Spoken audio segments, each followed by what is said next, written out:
The notification chimed at 2:47 a.m.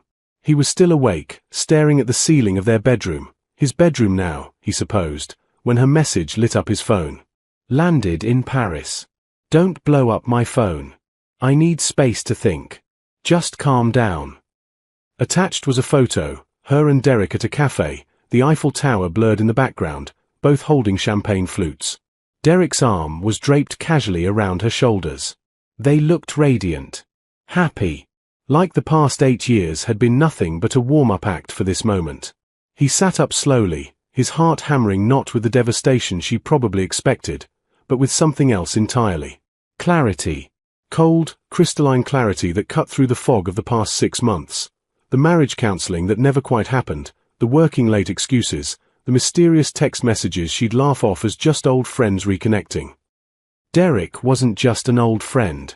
He was her ex from college, the one she'd always described as the one that got away after too much wine at dinner parties. He'd always laughed it off, secure in their marriage, in the life they'd built together. What a fool he'd been. He typed and deleted 3 responses before finally settling on, "Enjoy your trip." Simple. Clean. No emotion for her to feed on, no drama to screenshot and send to her friends as proof of his controlling behavior. He knew her playbook now, could see the narrative she was constructing where he was the obstacle to her happiness, the anchor weighing down her journey of self-discovery. He set the phone down and opened his laptop. The email from Victor Chen was still there, sent 3 days ago, the subject line reading, "Final decision needed, Singapore partnership." Victor had been courting him for 18 months, ever since their firms had collaborated on the Jakarta project. The offer was extraordinary. 20% partnership in Chen & Associates, one of the most prestigious architectural firms in Southeast Asia. It meant relocating to Singapore, heading their new sustainable development division, and a salary that would triple his current income. He'd been putting it off. For her. Because she'd made it clear she wouldn't move, wouldn't leave her job, her friends, her life here. Because he'd been trying to save a marriage that had already flatlined, he just hadn't wanted to see it. His fingers moved across the keyboard. "Victor, I'm in. When do you need me in Singapore?" The response came within minutes. Victor was a notorious night owl. "How soon can you get here? We have the Meridian Tower presentation in 5 days. Your designs, your pitch. Say yes and I'll have the contracts drawn up immediately." He glanced around the bedroom they'd shared, at her clothes still spilling from the closet, her skincare products cluttering the bathroom counter. She'd left for Paris expecting to come home to a desperate husband, ready to negotiate, to beg, to accept whatever crumbs of affection she deigned to throw his way. Instead, she'd come home to an empty house and divorce papers. He booked a flight to Singapore departing in 14 hours. Then he called his lawyer, not the marriage counselor she'd been pushing, but Marcus Rivera, the divorce attorney his colleague had recommended months ago when the signs had become impossible to ignore. "Marcus, it's James. Yes, I know it's 3 a.m. I need you to draw up papers. No, I'm not interested in reconciliation clauses. Clean break, 50-50 split of marital assets, and I want it done before she returns from Paris in 10 days. Marcus's voice was alert despite the hour. "I can do that. What changed?"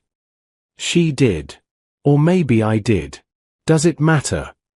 "Not legally. Get some sleep, James. I'll have preliminary papers by noon." He didn't sleep. Instead, he spent the next 12 hours in a frenzy of activity that felt like shedding an old skin. He contacted a realtor about listing the house. He arranged for movers to pack his belongings and ship them to Singapore. He transferred his portion of their joint savings into a separate account, exactly half, down to the penny. He wasn't running away broke and broken. He was walking away whole. At noon, true to his word, Marcus delivered the papers. At 1 p.m., he was in a car to the airport. At 4 p.m., he was boarding a plane to Singapore, to a new life, to the professional opportunity he'd been sacrificing on the altar of a marriage that had already ended. He sent her one photo before takeoff, him in the business class lounge, laptop open, Victor's partnership contract visible on the screen. The caption read, "Taking your advice. Finding myself. Enjoy Paris." Then he turned off his phone and didn't look back. The Singapore humidity hit him like a wall when he stepped off the plane, but James breathed it in like oxygen after years underwater.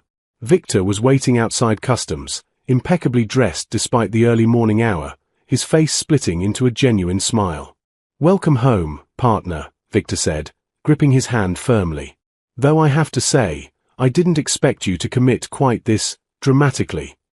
James laughed, surprised by how natural it felt. "When I make a decision, I make it completely." "I can see that. Come, we have much to do and very little time. Your hotel is 15 minutes away, but first, breakfast. You haven't lived until you've had proper kaya toast and kopi." They sat in a hawker center as the city woke around them, and James felt something shift in his chest. This wasn't running away. This was running toward something. Victor laid out the project details over their meal: the Meridian Tower, a revolutionary sustainable high-rise that would set new standards for eco-friendly luxury development in Southeast Asia. "The client specifically requested you," Victor explained, sliding a folder across the table. "Your work on the Jakarta project caught their attention. They want that same vision but bigger, bolder. This could define our firm for the next decade." James flipped through the preliminary designs, his architect's eye immediately seeing possibilities, improvements, innovations. His fingers itched for his drafting tablet. "When's the presentation?" 4 days. They moved it up. "Can you be ready?" "I'll be ready." His phone, which he'd turned back on during the flight, had been buzzing continuously. 43 missed calls. 67 text messages. All from her. He'd glanced at the first few. What the hell is that photo supposed to mean? "Are you seriously ignoring me right now? This is childish. Call me back. Derek means nothing. We're just talking. You're overreacting." The last one, sent 2 hours ago: "Where are you? I called the house. You're not answering. This isn't funny." He silenced the phone and pocketed it. Let her wonder. Let her feel a fraction of the uncertainty she'd inflicted on him. The next 4 days blurred together in the best possible way. He worked 18-hour days, fueled by coffee, creativity, and the intoxicating freedom of a life no longer weighed down by someone else's indifference. The team Victor had assembled was brilliant: young architects hungry to prove themselves, engineers who understood that sustainable didn't mean compromising on aesthetics, designers who spoke his language. On the third night, working late in the firm's glass-walled conference room overlooking the glittering city, Victor joined him. "You should rest. The presentation is tomorrow." "I'm too wired to sleep," James admitted, making final adjustments to the 3D rendering. "This feels... I don't know how to explain it. Like you're finally doing what you were meant to do." Victor suggested. "Not fighting for scraps of someone else's attention while your talent collects dust." James looked at him sharply. "Did I mention?" "You didn't have to. I've known you 18 months, James. I've watched you dim your own light to avoid casting shadows on someone else. That woman in your wife, I assume from the ring you're still wearing, she didn't see what I see. What everyone in this industry sees." James looked down at his left hand, at the platinum band he'd worn for 7 years. Slowly, deliberately, he pulled it off and set it on the table. "Not anymore." Victor nodded approvingly. "Good. Now, about tomorrow. The clients are traditional but forward-thinking. They'll ask tough questions. They'll want to know you're committed, that you're not just passing through." "I'm not. I'm here. Fully." The presentation was scheduled for 10 a.m. in the firm's main conference room. James arrived at 7, triple-checking every detail, every rendering, every sustainability metric. His phone had finally stopped buzzing around midnight. She was either asleep or had finally gotten the message. The clients arrived promptly, 3 members of the Meridian Development Corporation, led by a sharp-eyed woman named Mrs. Liang who'd built her fortune in real estate and wasn't known for suffering fools. "Mr. Patterson," she said, her handshake firm and assessing. "Victor speaks highly of you. Show me why." For the next 90 minutes, James did exactly that. He walked them through his vision, a building that didn't just minimize environmental impact but actively contributed to the urban ecosystem. Vertical gardens that filtered air pollution. Rainwater harvesting systems that could supply 40% of the building's water needs. Solar panels integrated so seamlessly into the design they looked like architectural features, not afterthoughts. But more than the technical specs, he showed them the soul of the building. How light would move through the spaces. How residents would feel when they came home. How the structure would become a landmark not through ostentation but through thoughtful beauty. When he finished, the room was silent. Mrs. Liang studied the final rendering for a long moment. "Mr. Patterson, I have one question. Victor tells us you've just relocated to Singapore. Permanently?" "Yes, I've accepted a partnership with Chen and Associates. Singapore is my home now." She smiled. "Then we have a deal. When can you start?" The contract was signed by noon. James was officially the lead architect on a $100 million project and a partner in one of Asia's premier firms. Victor insisted on celebrating with the team, a long lunch that stretched into the afternoon, filled with champagne and congratulations and the kind of camaraderie James hadn't felt in years. It was only when he finally returned to his hotel room, exhausted and elated, that he allowed himself to look at his phone again. The messages had evolved from confusion to anger to something that looked almost like panic. "I'm cutting the trip short. We need to talk. I'm flying home tomorrow. James, please. This is serious." He typed one message. "So are the divorce papers waiting on the kitchen table. Sign them. It's over." Then he blocked her number and went to sleep, dreamless and free. She arrived home to an empty house 3 days later, her romantic Parisian escape cut short by the dawning realization that something had shifted fundamentally. Derek had grown increasingly irritated by her constant phone checking, her distraction, her obvious panic when James stopped responding. The fantasy of rekindling their college romance had soured quickly when confronted with reality. He was divorced twice already, currently between jobs, and spent most of their romantic dinners talking about his ex-wives and how they'd all wronged him. By day 5, she'd seen enough. Derek wasn't the successful architect she'd remembered. He was a bitter man clinging to past glory. And James. James wasn't the safe, predictable husband she'd taken for granted. He was someone else entirely, someone who'd called her bluff. The house was unnaturally quiet. His car wasn't in the driveway. She dropped her luggage in the entryway and noticed immediately what was missing: his laptop bag, his keys, his running shoes by the door, the stack of architectural magazines on the coffee table.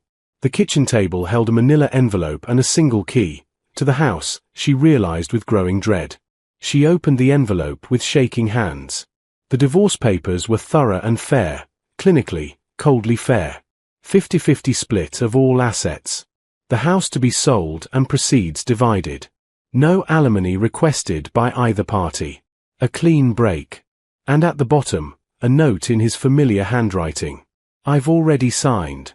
Have your attorney review and return within 30 days. My lawyer's contact information is attached. I'm not interested in negotiation or reconciliation. I wish you well, but I'm done." She sank into a chair, the papers fluttering from her hands. This wasn't how it was supposed to go. He was supposed to be devastated, supposed to fight for her, supposed to make her feel wanted while she figured out what she really wanted. Instead, he just left. She tried calling. Blocked. She tried texting. The messages turned green. He'd blocked her completely.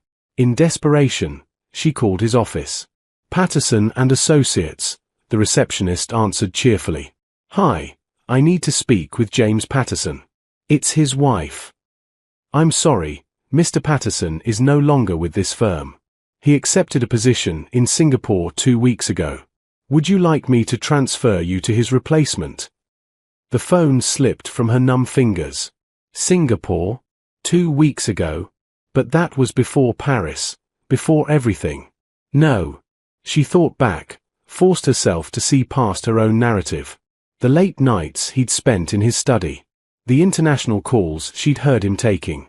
The way he'd been distant for months, not with anger but with a kind of quiet resignation. She'd thought she was pulling away from him, making him chase her, setting up the dynamic where she held all the power. He'd been preparing to leave all along, and she'd been too self-absorbed to notice. Her phone rang. Her mother. "Sweetheart, how was Paris? Did you post photos? I want to see." "Mom, James left me." A pause. "What do you mean left you? You're the one who went to Paris with Derek." "Yes, Janet told me, don't even try to deny it." "What did you expect would happen?" "I expected him to care, to fight for us." Why would he fight for someone who stopped fighting for him years ago? Her mother's voice was sharp with disappointment. "That man spent 8 years putting your needs first. Your career, your friends, your preferences in everything from where you lived to where you vacationed. And you repaid him by parading your ex-boyfriend around town and then jetting off to Paris while he sat home alone." "It wasn't like that." "Then what was it like? Explain it to me, because from where I'm sitting, you threw away a good marriage because you got bored. And now you're shocked that he finally realized his worth." The call ended with her mother's disgusted sigh. Over the next week, the same scene replayed with variations. Her friends, initially sympathetic, growing cooler as the full story emerged. Her sister, blunt as always, "You fucked around and found out." Her colleagues at work, politely distant when she returned, clearly having heard the gossip. And everywhere, the absence of James. His closet, empty except for clothes he'd deliberately left behind, things from their early years together, clothing she'd bought him that he'd never liked, worn only to please her. His study, cleared of everything personal, just the furniture remaining. Even his scent was fading from the house, replaced by the stale air of abandonment. She hired a lawyer, thinking she could contest something, anything, but even he looked at the papers and shook his head. "Mrs. Patterson, these terms are more than fair. He's asking for nothing beyond his legal right. If you try to fight this, you'll spend thousands in legal fees only to end up with a worse outcome. My advice: sign." "But I don't want a divorce." "Then you should have thought about that before Paris."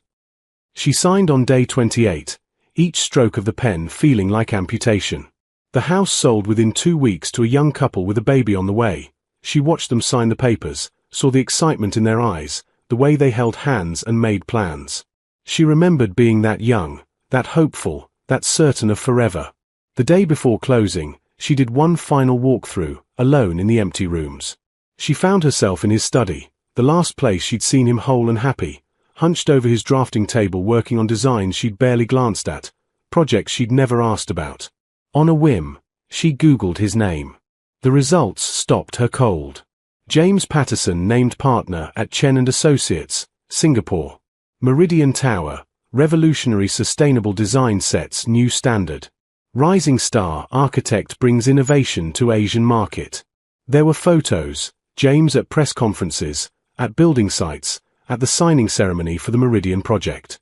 In every image, he looked different. Not just professionally successful, but radiantly, undeniably happy. He'd lost weight, gained confidence, carried himself with an authority she'd never seen in him before.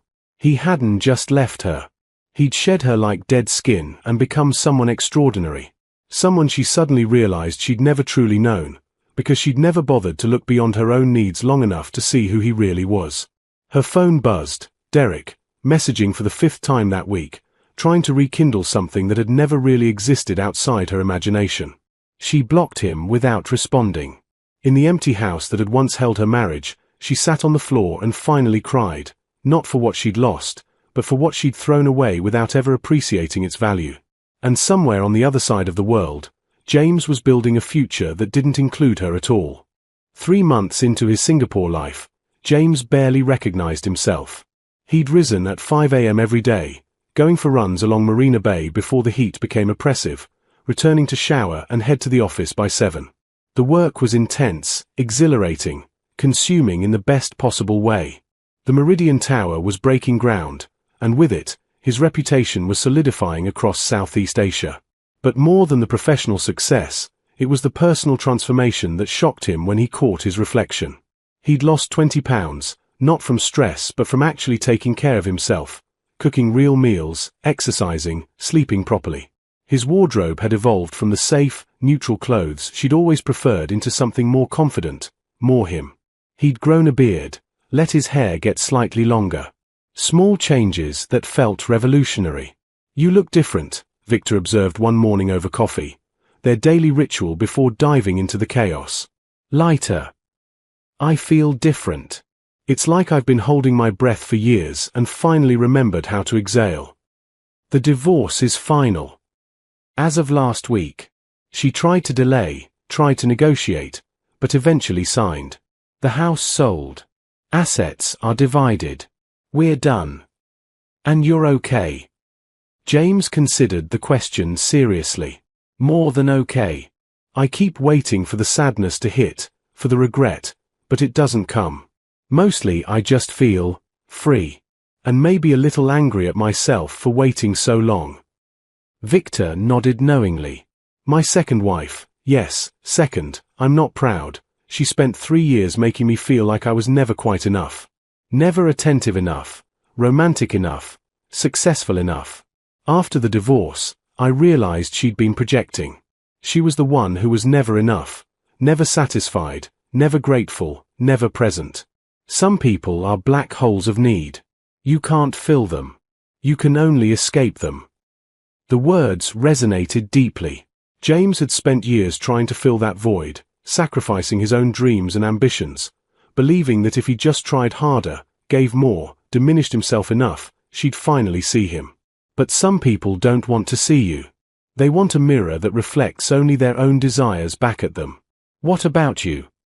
Victor asked. "Are you ready to date again? Plenty of women here would be interested in a successful foreign architect." "Not even close," James laughed. "Right now, I'm dating my career, my freedom, my life. That relationship is going extremely well." But the universe, it seemed, had other plans. Her name was Elena, and she was the environmental consultant on the Meridian project. Romanian by birth, educated in London, based in Singapore for 5 years, she had a directness that was refreshing after years of reading between lines and decoding passive-aggressive texts.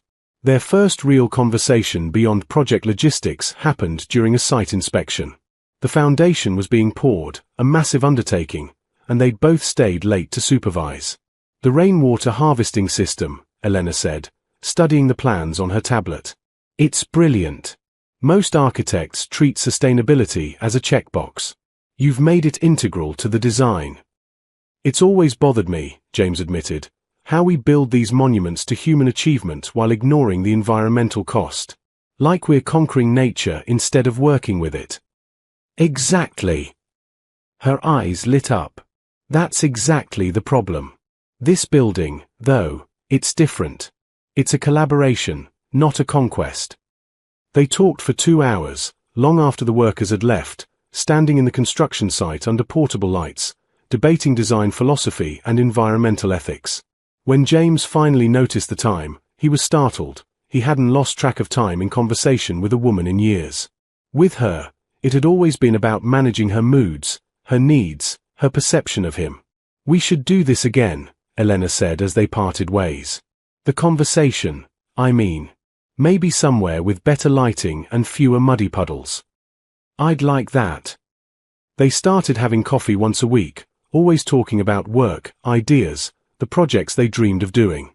Elena had a 5-year plan to start her own sustainability consulting firm. James found himself offering advice, connections, encouragement, not out of obligation but genuine excitement for her vision. "You're different from most men I meet here," she observed one afternoon. "You actually listen instead of just waiting for your turn to talk." "Bad habit from my marriage," James said wryly. "I got very good at listening to what wasn't being said." "Sounds exhausting." It was. Elena didn't pry, didn't push for details. She simply accepted the information and moved on, respecting his boundaries in a way that felt revolutionary. Their friendship, and James was careful to keep it firmly in that category, became one of the highlights of his week. Meanwhile, the messages from her, his ex-wife, he forced himself to think, had stopped. Her social media, which he occasionally checked in moments of weakness, showed a woman trying too hard to prove she was thriving. posed photos with friends who looked uncomfortable, cryptic quotes about self-discovery and growth. The comments were supportive but hollow, the kind of encouragement people give when they don't know what else to say. One evening, 6 months after arriving in Singapore, James was working late when his phone rang. An unknown number with a US area code, his old city. He almost didn't answer. "James? It's Marcus. Your lawyer." "Marcus, hey. Is something wrong?" "Not wrong, exactly. I got a call today from your ex-wife's attorney. She wants to meet with you. Says she has something important to discuss." James felt his stomach tighten. We're divorced. Assets are settled. What could she possibly? She wouldn't say. But she's willing to fly to Singapore.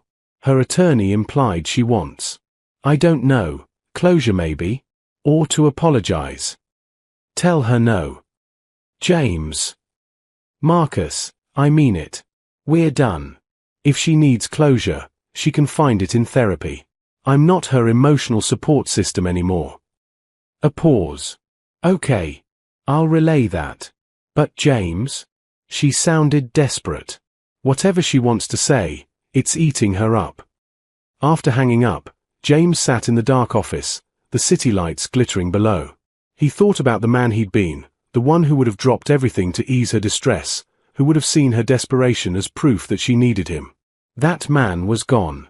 In his place was someone who understood that her feelings were not his responsibility, that closure was something you gave yourself, not something you extracted from others.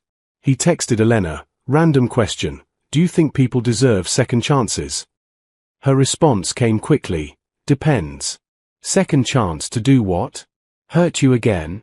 No. To grow and become better people? Sure, but not with you as the test case. Why?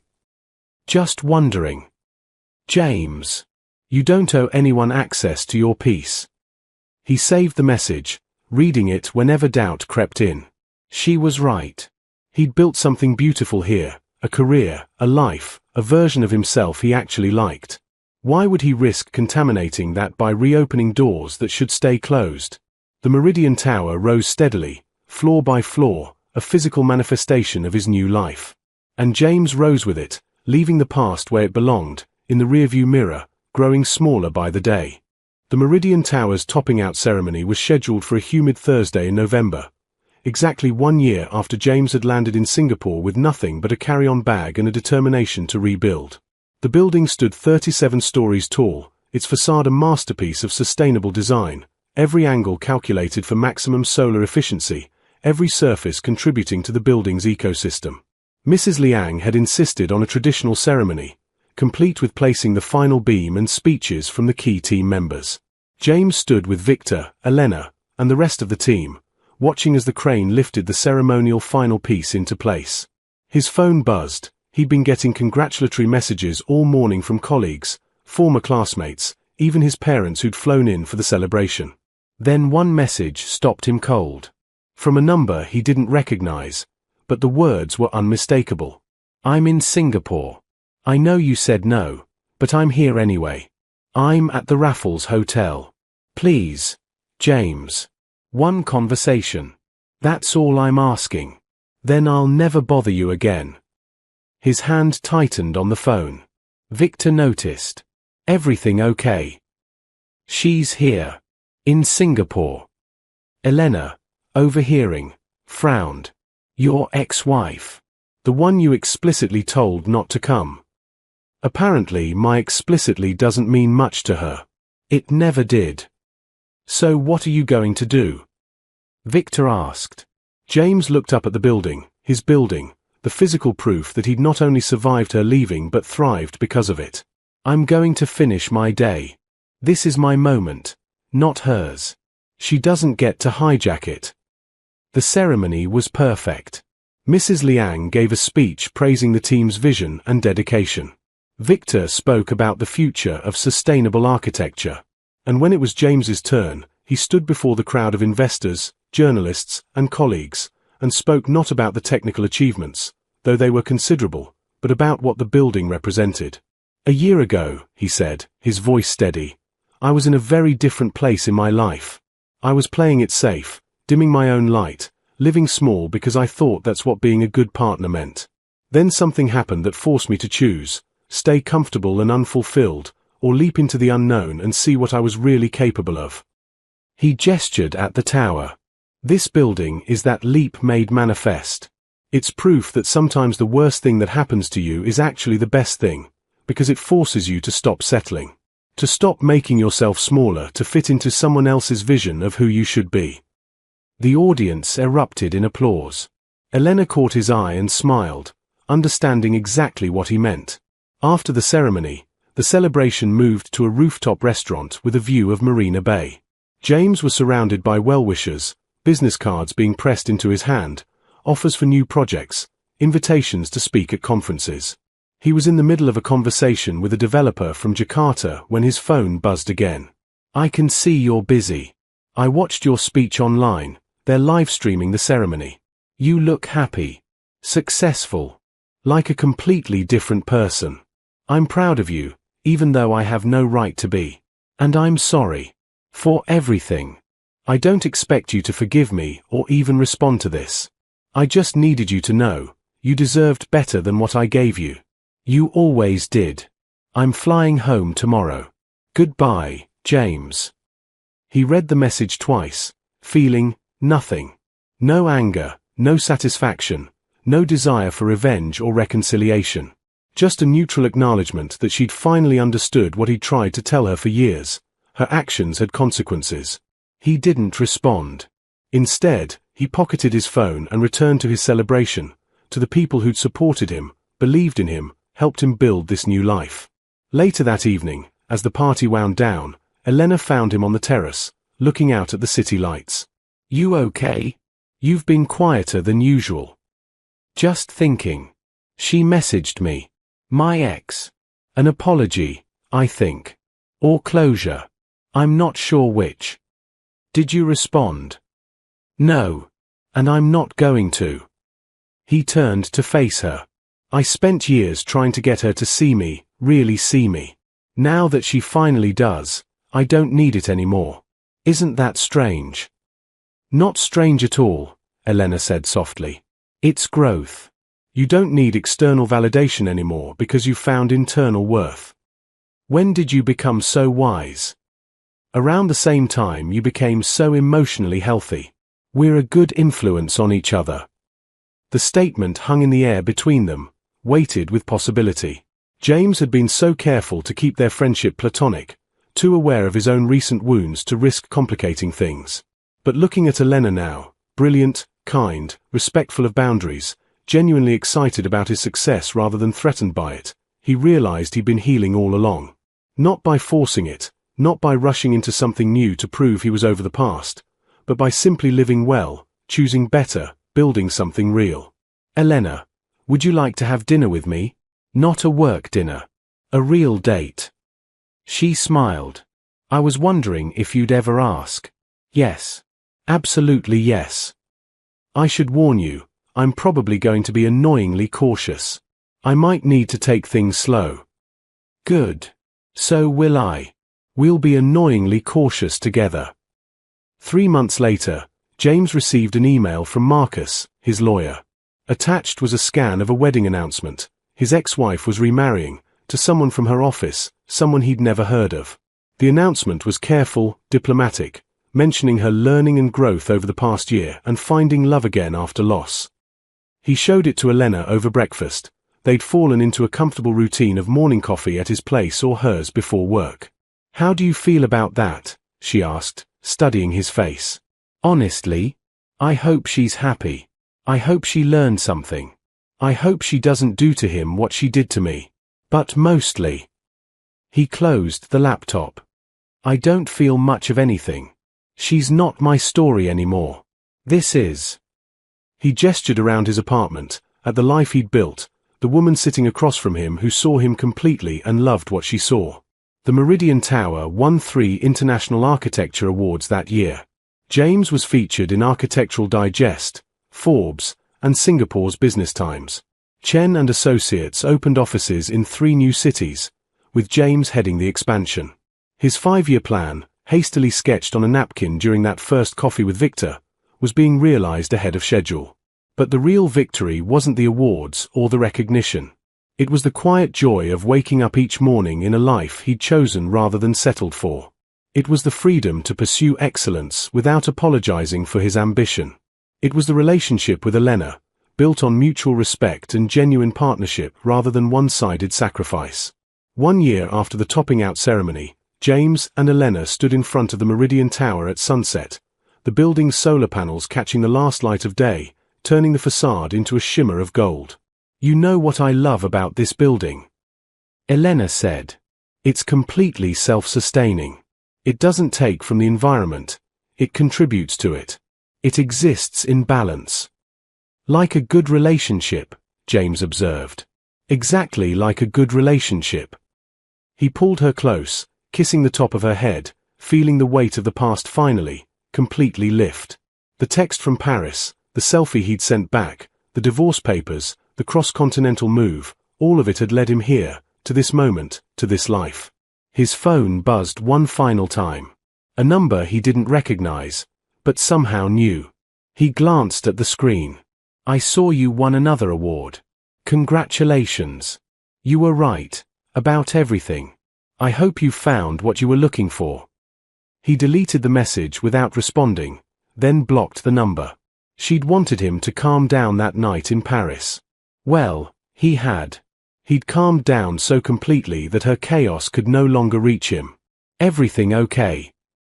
Elena asked. "Perfect," James said, and meant it. "Everything is absolutely perfect." They walked away from the Meridian Tower hand in hand, leaving behind the monument to his resilience. The building would stand for decades, a testament to what was possible when you stopped making yourself small for someone else's comfort. But James didn't need the reminder anymore. He'd become the testimony himself, proof that sometimes the best revenge wasn't revenge at all. It was simply living well.